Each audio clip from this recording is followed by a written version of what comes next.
తెలంగాణలో ఆషాఢమాస బోనాల జాతర మొదలైంది. ఇవాళ గోల్కొండ కోటలో కొలువైన జగదాంబిక అమ్మవారుకు తొలి పూజ నిర్వహిస్తున్నారు. అమ్మవారికి మొత్తం 9 వారాల పాటు పూజలు నిర్వహించనున్నారు.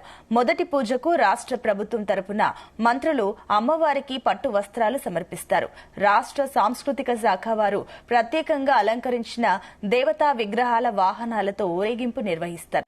గోల్కొండ ప్రధాన రహదారి నుంచి తొట్టెల ఊరేగింపు వైభవంగా ప్రారంభమవుతుంది.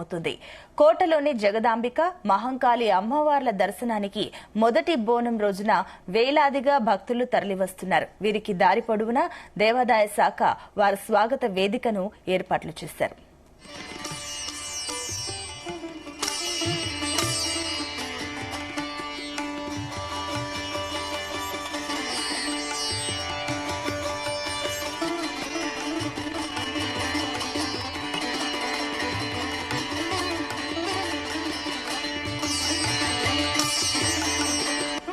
గల్లీ గల్లీల్లో కొలువైన ఎల్లమ్మ, పోచమ్మ, మైసమ్మ, ఈదమ్మ తదితర గ్రామ దేవతలకు భక్తి శ్రద్దలతో నైవేద్యం సమర్పిస్తారు. ఘట్టాలు, పలహారం, బండ్లు ఊరేగింపుతో పోతురాజుల విన్యాసాల వేడుకలతో హైలైట్ గా కొనసాగుతాయి. ఇక వారి విన్యాసాలు చూసేందుకు అన్ని వర్గాల ప్రజలు రోడ్డు కిరువైపులా బారులు తీరి వీక్షిస్తూ ఉంటారు. ఒకవైపు పోతురాజుల గింకారాలు, కొరడా చప్పుడ్లు, మరోవైపు శివసత్తుల పూనకాలతో మొత్తం ఆధ్యాత్మికత సంతరించుకుంది. నిన్న అమావాస్య కావడంతో కోట మెయిన్ గేట్ నుంచి అమ్మవారి ఆలయానికి వెళ్లే మెట్లను మహిళలు బొట్లు పెట్టి అలంకరించారు. నగరం నలుమూలల నుంచి మహిళలు సాంప్రదాయ దుస్తులు ధరించి భక్తి శ్రద్ధలతో మెట్లతో పాటు మెట్లను ఆనుకొని ఉన్న కోట గోడలకు సైతం బొట్లు పెట్టి అలంకరించారు.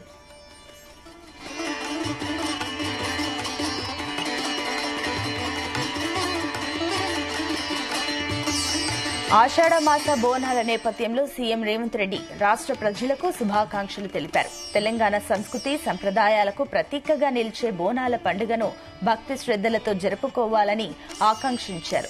గోల్కొండ జగదాంబిక ఎల్లమ్మ తల్లి ఆశీస్సులతో ప్రజలు సుఖ సంతోషాలతో ఆయురారోగ్యాలతో జీవించాలని కోరుకున్నారు. అన్ని రంగాల్లో రాష్ట్రం పురోగతి సాధించేలా తల్లి దీవెనలు ఉండాలన్నారు. బోనాల ఉత్సవ ఏర్పాట్లు, భక్తుల సదుపాయం కోసం 20 కోట్ల రూపాయలను విడుదల చేశారు.